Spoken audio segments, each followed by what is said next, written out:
नमस्कार और स्वागत है। आज हम सब मिलकर समय में एक बहुत ही खास सफर पर निकलने वाले हैं। एक ऐसे प्राचीन ज्ञान केंद्र की कहानी जानने जो आज भी हजारों साल बाद भी दुनिया को प्रेरित करता है। जी हाँ, हम बात कर रहे हैं तक्षशिला की। तो चलिए इस विश्लेषण की शुरुआत एक सवाल से करते हैं। जब भी यूनिवर्सिटी की बात होती है तो हमारे जहन में कौन सी तस्वीरें आती हैं? ऑक्सफोर्ड, हार्वर्ड, है ना? पर क्या कभी ये सोचा है कि ये जो मॉडर्न यूनिवर्सिटी का पूरा आइडिया है, ये असल में आया कहाँ से? इसका जवाब शायद वैसा नहीं है जैसा हम सोचते हैं। जवाब है तक्षशिला। और वो भी कब? लगभग 700 ईसा पूर्व में। हाँ, बिल्कुल सही सुना। आज से करीब करीब 2700 साल पहले। जरा सोचिए, जब दुनिया के कई बड़े हिस्सों में शिक्षा बस कुछ मौखिक परंपराओं तक ही सिमटी हुई थी, उस वक्त भारतीय उपमहाद्वीप में ज्ञान का इतना विशाल संगठित केंद्र खड़ा हो चुका था। तो सवाल ये उठता है कि क्या तक्षशिला सच में दुनिया का पहला विश्वविद्यालय था? इस पूरे विश्लेषण में हम इसी दावे की गहराई में जाएंगे और देखेंगे कि प्राचीन भारत की ये शैक्षणिक परंपरा कितनी जबरदस्त और अपने समय से कितनी आगे थी। तो सबसे पहले ये समझ लेते हैं कि तक्षशिला आखिर था क्या। ये सिर्फ एक शिक्षण संस्थान नहीं था, ये उच्च शिक्षा का एक बहुत बड़ा प्राचीन केंद्र था जो आज के पाकिस्तान में रावलपिंडी के पास मौजूद था। और ये सिर्फ शिक्षा का ही नहीं, बल्कि उस दौर में व्यापार और संस्कृति का भी एक धड़कता हुआ दिल था। अब आते हैं सबसे अहम सवाल पर कि आखिर तक्षशिला को इतना खास क्यों माना जाता है? उसमें ऐसा क्या था जो आज के मॉडर्न विश्वविद्यालयों की नींव जैसा लगता है? चलिए देखते हैं। और यहां देखिए, तक्षशिला में वो सारी खूबियां मौजूद थीं जो आज की किसी भी टॉप यूनिवर्सिटी में होती हैं। मतलब सोचकर देखिए, उस जमाने में यहां चीन, ग्रीस और अरब जैसी जगहों से स्टूडेंट्स पढ़ने आते थे। मतलब ये एक इंटरनेशनल हब था। और वो गुरुकुल प्रणाली के तहत वहीं रहते थे, पढ़ते थे, बिल्कुल आज के हॉस्टल या रेजिडेंशियल कैंपस की तरह। इतना ही नहीं, यहां दाखला लेना भी कोई आसान काम नहीं था। एक बाकायदा सिलेक्टिव एडमिशन प्रोसेस होता था। ये उस दौर के हिसाब से एक क्रांतिकारी, एक बेहद मॉडर्न व्यवस्था थी। ये जो तुलना है ना, ये वाकई कमाल की है। ये साफ साफ दिखाती है कि तक्षशिला का मॉडल आज भी कितना रेलेवेंट है। तब के जो अंतर्राष्ट्रीय छात्र थे वो आज के ग्लोबल कैंपस का ही रूप है। तब की गुरुकुल व्यवस्था आज के रेजिडेंशियल कैंपस जैसी है। उस समय में अलग अलग विषय पढ़ाए जाते थे और आज मल्टी डिसिप्लिनरी डिपार्टमेंट्स हैं।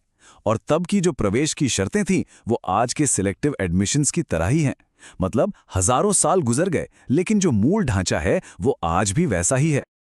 अच्छा, तो ये तो हुई इसकी बनावट की बात। चलिए अब आगे बढ़ते हैं और देखते हैं कि तक्षशिला में जो ज्ञान दिया जाता था उसका दायरा कितना बड़ा और गहरा था। इसे ज्ञान का महासागर कहना सच में कोई अतिशयोक्ति नहीं होगी। 64 ये सिर्फ एक नंबर नहीं है, ये उन मुख्य विषयों की संख्या है जो तक्षशिला में पढ़ाई जाते थे। जरा कल्पना कीजिए, उस दौर में एक ही जगह पर ज्ञान की इतनी सारी शाखाएं। यहां कोई एक दो विषय नहीं पढ़ाया जाते थे। सोचिए, एक तरफ डॉक्टर आयुर्वेद और सर्जरी की बारीकियां सीख रहे हैं, तो दूसरी तरफ खगोलशास्त्री तारों और ग्रहों की गणना कर रहे हैं। भविष्य के शासकों को राजनीति और युद्ध कला सिखाई जा रही है, तो व्यापारियों को अर्थशास्त्र के गुर।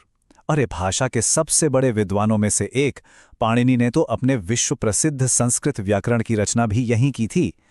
ये सचमुच में शिक्षा का एक पूरा ब्रह्मांड था। तक्षशिला सिर्फ ज्ञान नहीं दे रहा था, ये ऐसे महान दिमाग तैयार कर रहा था जिन्होंने आगे चलकर इतिहास की दिशा ही बदल दी। वो लोग जिन्होंने बड़े बड़े साम्राज्यों को आकार दिया। यहाँ के कुछ सबसे मशहूर विद्वानों पर एक नज़र डालते हैं।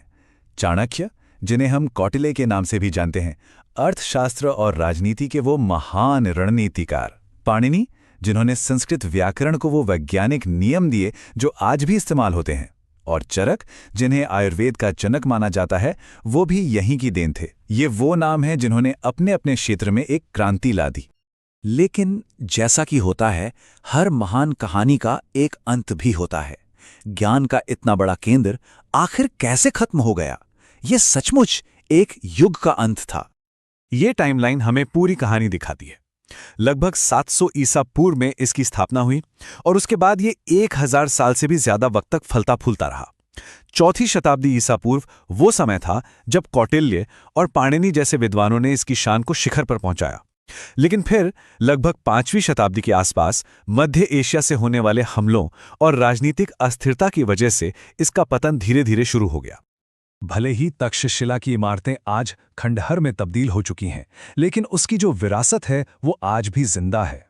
ये अतीत से मिली ज्ञान की एक ऐसी अनमोल धरोहर है जिसे भुलाया नहीं जा सकता।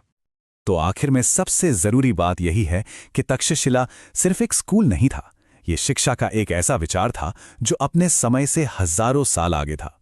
ये दुनिया की पहली संगठित, बहुविषयक और अंतर्राष्ट्रीय शिक्षा प्रणाली थी। इसका असर विज्ञान, चिकित्सा, राजनीति और भाषा पर आज भी महसूस किया जा सकता है।